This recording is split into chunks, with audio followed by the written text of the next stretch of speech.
So in this lecture we will deal with ionic bond. Starting with the definition of ionic bond, the definition has been dealt in an earlier lecture, so we will directly jump over to a new term here, that is electrovalency. As the definition goes, that electrovalency is the number of electrons transferred.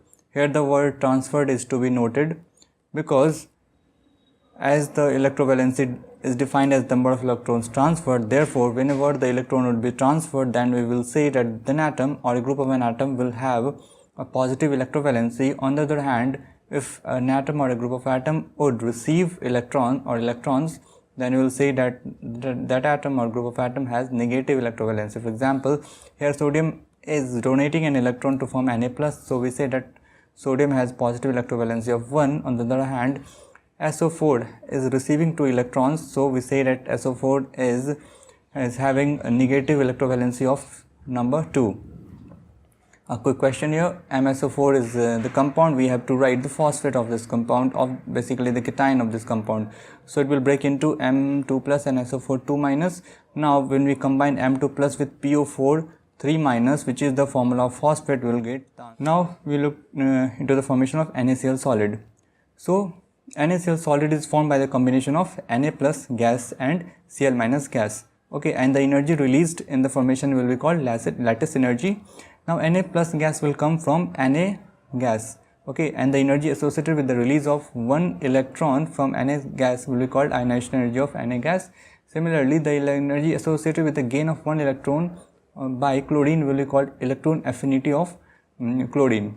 The point to be noted here is that the electron affinity, the ionization energy of sodium would be required energy, because it would require energy to eject an electron. On the other hand, Cl gas will have to receive an electron, therefore it will have a you can say positive energy, it will release energy.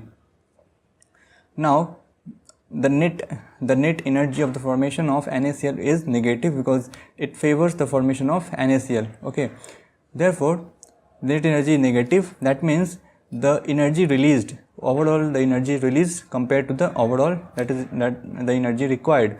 Therefore we have seen that the energy released here are electron affinity and lattice energy. Therefore electron affinity plus lattice energy will be greater than ionization energy, which is the required energy. From here we can conclude that ionization energy of metals is low and electron affinity of non-metals is high, and lattice energy of the formation of compound is high after the formation of ionic bond.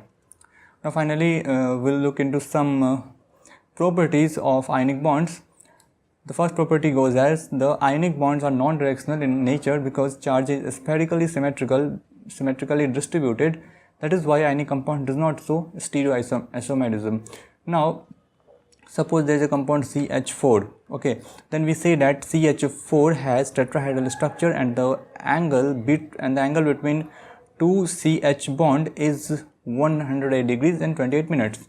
Okay, but in the case of NaCl, we cannot say that the angle between such and such bond between NaCl is such and such, and also we cannot say that the structure of NaCl is such and such, just like we say for covalent bond that it's tetrahedral or it's trigonal bipyramidal or trigonal planar, and so and so. Now the second point goes as due to strong electrostatic attraction, ionic bond compounds exist in solid state. Okay, these points have been dealt in an earlier lecture, probably lecture 2. So this brings us to the end of this small lecture on ionic bonds. In next lecture we will go on to electron affinity.